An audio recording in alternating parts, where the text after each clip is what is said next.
Vasudevaya. Bhagavad Gita as it is, chapter 11, text 7. Ihaikastham jagatkrichnam pasyadya characharam mama gehe gudha kesha yatyanyad. Now Krishna starts to explain from the previous verse his universal form. In the previous verse he said, in this form you can see Adityas, Vasus, Rudras, Ashwini Kumaras, Marutas, as well as many things which you have not seen before, and wonderful things. Ihaikastham, and now he says, in this universal form, Jagat Kritsnam, the entire universe is there in one place. Ekastham. Iha ekastham Jagat Kritsnam Pasya. Just see. Adya, today. Sacharacharam, along with Chara and Acharam. Chara means moving entities, Acharam means not moving. Mama Dehe, in this body of mine, Gudhakesha, O Arjuna. Yatya Anyad Drashtum Ichasi, and whatever you may wish to see, whatever you may desire, Drashtum Ichasi Yatya Anyat, as well as whatever you may desire in the future, everything is here completely. So, typically, no one can see the entire universe, what to speak of the universe. Even while sitting in one place, we cannot see beyond the four walls. Or even if you go into the ground, we have a limitation. So, what to speak of the universe? Even the most advanced scientists cannot see what is going on in the remote corners of the universe. But Krishna is providing that vision to Arjuna. So, our process of understanding is by the mercy of the higher authority.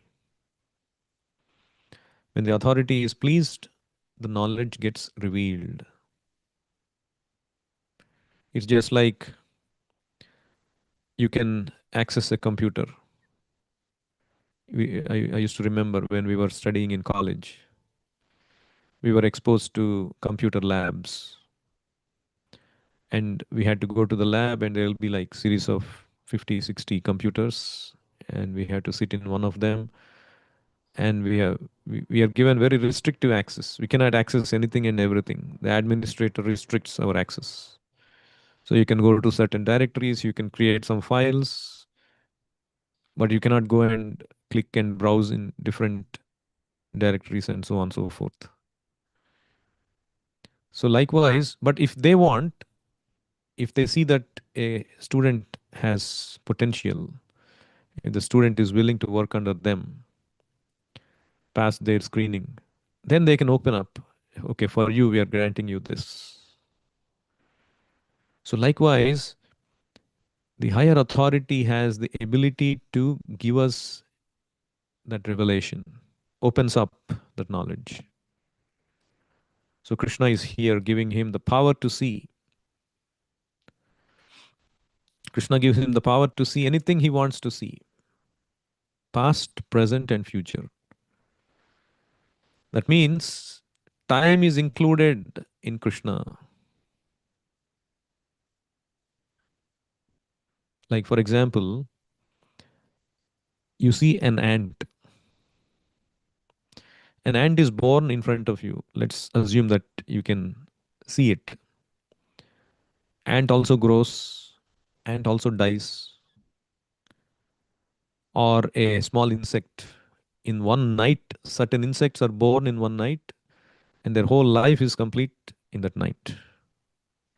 For us, it's hardly few hours. So that means we are in the present, but we are able to see the past of that ant, of that insect, present of that insect, and the future of that insect. Everything for the insect, it has gone through the past, present, and future. But for us, we are able to see everything. because our time span is expanded. So, likewise, if you keep on expanding the higher dimensions, the higher planets, one day of heavenly planet is 1 year of our time. 12 hours of their time is 6 months on the earthly planet. Like that, they live for 10,000 years. Each year is 365 years of our time. Like that, they live for 10,000 years. But if you go even higher, higher planets, all the way up to Lord Brahma, Lord Brahma's one day is Sahasra Yuga Paryantam, 1,000 Divya Yugas. One Divya Yuga is Satya Yuga, Treta Yuga, Dwapara Yuga, Kali Yuga. Total 4.32 million years. Like that, you multiplied by 1,000. That means 4.32 billion years of earthly time is what is one day, means 12 hours of Lord Brahma. And again, another 4.32 billion years is one night of Lord Brahma. So you see, for Brahma, in many lives of ours would have passed. So he can see all our past, present, and the future in one day of his. So then, what to speak of Krishna? यस्यैकनिश्वसितकालमथावलम्ब्य जीवन्ति लोमविलजा जगदण्डनाथा विष्णुर्महान् स इह यस्य कलाविशेषो गोविन्दमादिपुरुषं तमहं भजामि. Krishna expands as many expansions up to Mahavishnu, and from Mahavishnu's breathing, from each of his shwasa, as he breathes out, innumerable universes are springing forth from his bodily pores. And taking that one shwasa, nishwasa, one breathing out as the duration, Brahma lives in the universe. That means 100 years of Brahma's time is like one shwasa, one breathing out of Lord Mahavishnu. And that Mahavishnu is Yasya Kala Visesho, is the portion of the plenary portion of Krishna. So that's what we are talking about. So Krishna can see past, present, and future. The time is included in Krishna. Krishna also says in 7th chapter, Vedaham samatitani vartamanani charjuna bhavishyani cha bhutani mam tu veda na kaschana. O Arjuna, I know everything. Samatitani, whatever has happened in the past. Vartamani, what is happening in the present. And Bhavishyani, what is going to happen. So one might question, how can Krishna see future? Which means everything is determined. If Krishna can see future, then everything is determined, isn't it? There's no point in us doing something. There was one colleague of mine, she was confused. She was reading a literature by another spiritual teacher of another, not Sampradaya, he's a self made guru who became famous by his mental speculation. So he wrote a book where he says everything is destined. We don't have a free will. Even if we are lifting a water cup, you're going to drink water. Every act of that, you going there, holding the cup, lifting, and how much you're drinking, keeping it back, everything is destined. Say you change your mind to drink soda instead. That is also destined. So everything is destined. The situations, circumstances, they're not in our control, is what he says. But actually, that's not true. Because the pramana, the evidence, the shastra, scripture says that you have certain free will. Krishna himself says in Bhagavad Gita, and Bhagavad Gita is accepted as evidence by all spiritualists, whether they are impersonalists, Mayavadis, or devotees, Vaishnavas. Everybody accepts Bhagavad Gita as the pramana. Actually, three things are usually accepted as prasthanatraya. Prasthanatraya means the three evidences, the three pramana, the three measures by which everything goes by. Just like the Supreme Court accepts this book, this book, this book as the pramana for the law. The Vedas, the Vedanta Sutra, and Bhagavad Gita. These three are accepted as the pramana. And Bhagavad Gita, Krishna himself is saying, Yadhechasi tadha kuru. As you desire, you do like that. You have free will. Otherwise, why would Krishna say you have free will to act in mode of goodness? If you do things in mode of goodness, this will happen. If you do in mode of passion, this will happen. If you do in mode of ignorance, this will happen. So there is free will, but at the same time, there is destiny as well. So how do we understand this? Because Krishna already is telling Arjuna, you can see the future, what is going to happen. These people are destined to die. So if they had free will to escape, they would have escaped. That means they didn't have free will. So both we need to understand. So how do we understand this? Our situation we are in, our circumstances that we are in are destined.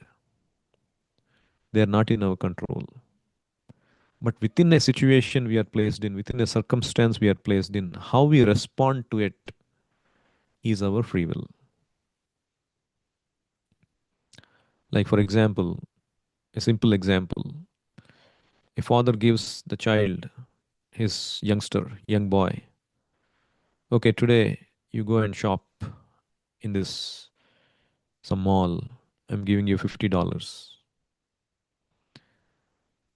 Now that $50 is his destiny. It's given. But how he uses that $50, whether he purchases a jackpot ticket, a lottery ticket and misuses it, or squanders it, or he donates it to a good cause, or invests it, it is up to him.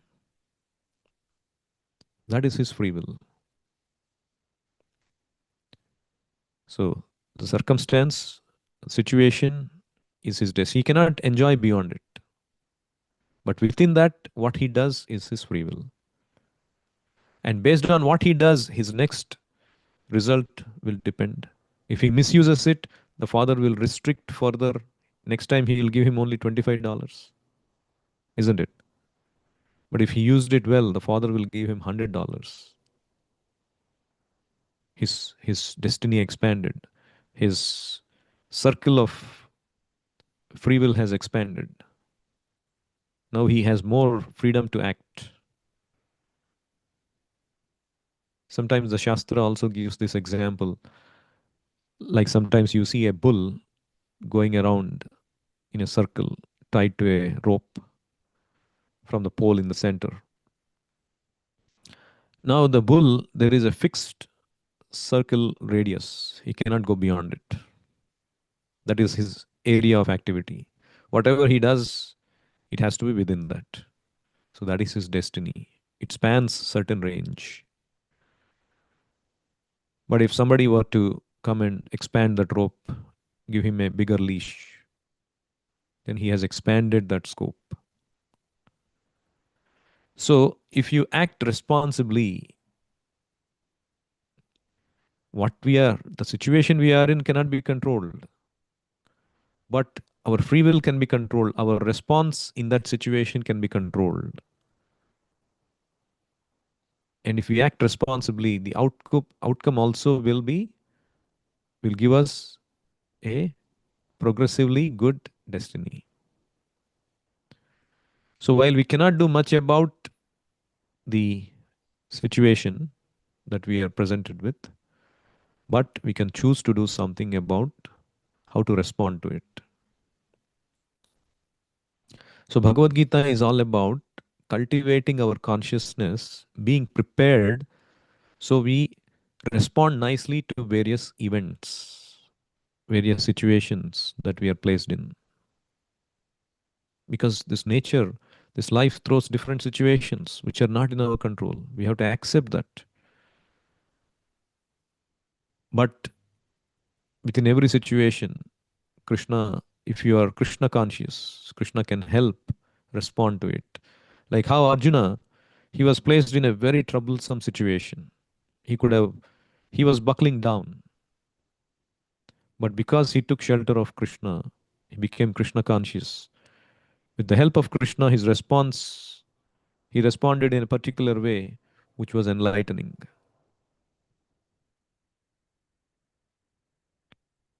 So Krishna says in Bhagavad Gita, Matra sparshastu kaunteya sitoshna sukha dukkhadaha agamapayuno nityas tam stitikshasva bharata. These various situations that come our way is like sometimes pleasant, sometimes unpleasant. It's like the summer and winter seasons. Sitoshna sukha dukkhadaha. Sometimes positive, sometimes negative. So Krishna is saying, Tam stitikshasva. We have to tolerate and execute our duties. So for a devotee, it is very simple thinking.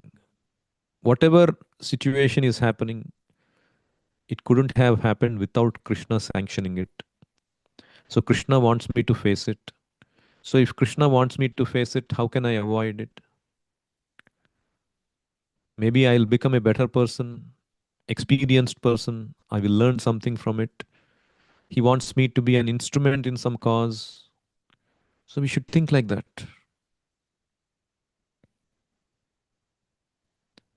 So once there was a man who was praying to God, I want to serve you. And God appeared in his dream and said, You want to serve me? Then I have a task for you. And then the man was delighted, asked God, What can I do, my Lord? And the Lord said, So in such and such place, I want you to go there every day and push this rock. And there is a huge rock there. And the man went there and thought it's a beautiful place. And the Lord wants me to move this rock. And let me try to my best ability so that I can clear this rock and make this place beautiful for the Lord's purpose. He wants to achieve something. So he wanted to move it. He was pushing it so hard. Every day, rigorously, he would go and try to push, but it would not budge, even an inch. And so he was so disappointed. And he prayed again and asked the Lord why he is given such a difficult task and why he is feeling so bad that he failed. And God appeared to him again. And he said, I only asked you to push the rock. I never asked you to move it. Pushing was your duty. But as a result, look at your muscles, how you became very strong. I want you to, I want to achieve something very high with you by making you strong. And this is why I gave you the task. So we should not second guess Krishna's purpose, but we just have to execute what is given to us. Krishna may have a higher purpose, and we are playing a small role in that higher purpose. So sometimes the situation may be sudden, impactful, helpless, that it may solicit instant reaction with negative feelings like anger, saying something stupid, doing something stupid. If the situation forces to act insane, then I have become puppet in the hands of material nature.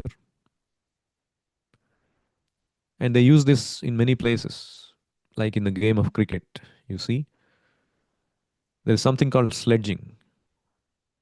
These opponents, the bowling team, as soon as the batsman comes to the crease, they start to speak ill words, demotivate him, speak something that he is infamous for, that he has done stupid in the past, or try to excite him and get him to play a false shot.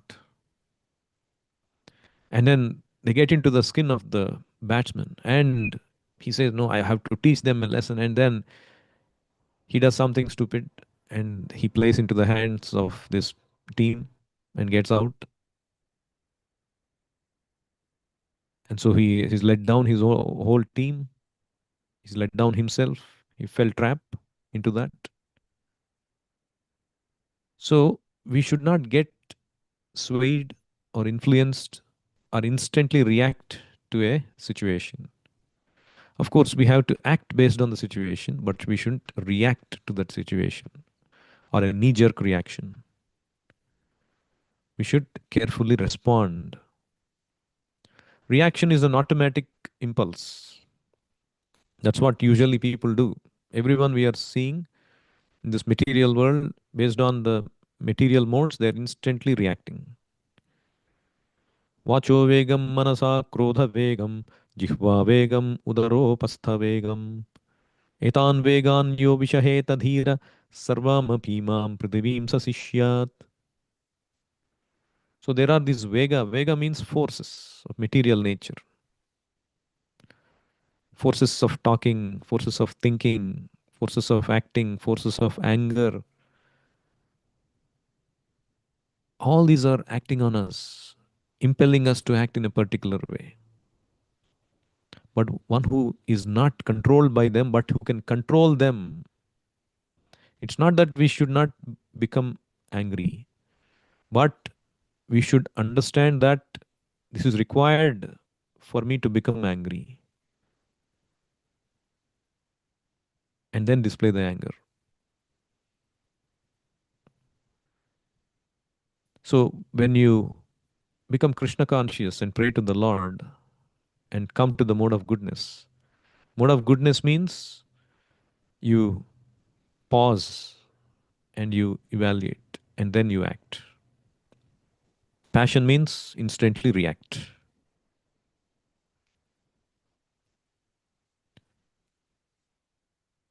So Krishna further says here, thus by the mercy of Krishna, Prabhupada says here, thus by the mercy of Krishna, Arjuna is able to see everything. So this is the difference between the spiritual path and material path. Spiritual progress depends on the mercy, and material progress depends on one's own hard work.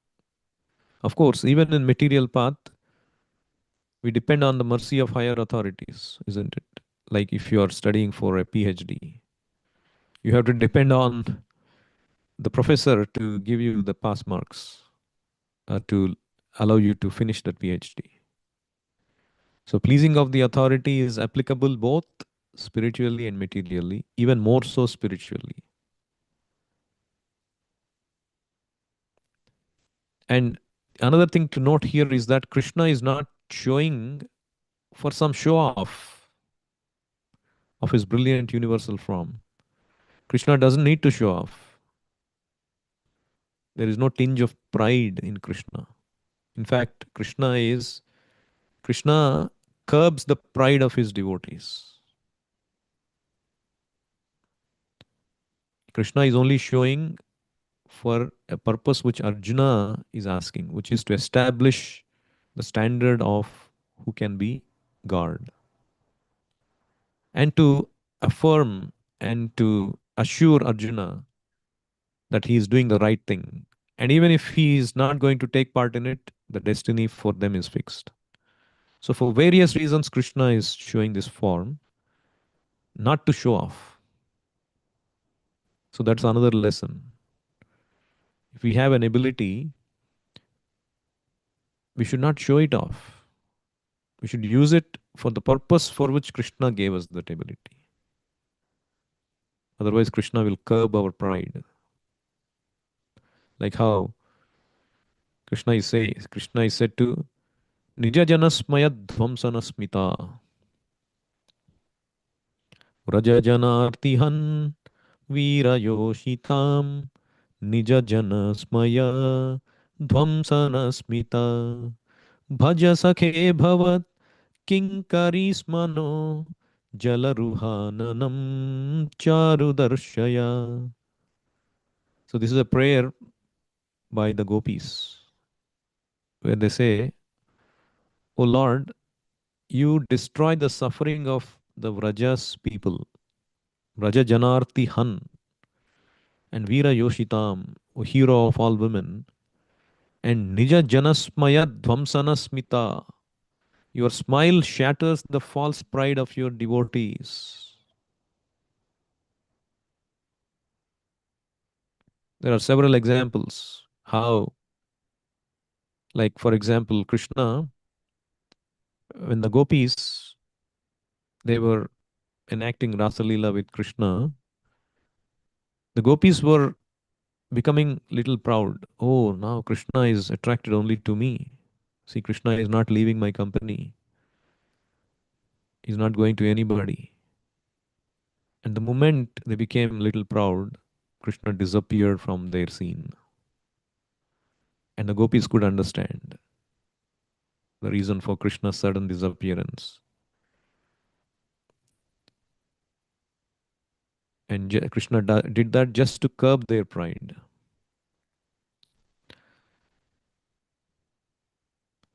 So Krishna ends that by changing their attitude. And when they became realized, again Krishna revealed himself. So you see, in so many ways, Krishna helps his devotees to become more and more reformed, purified, so we can become better instruments and ultimately go back to him. Stop here. Anyone has any questions or comments?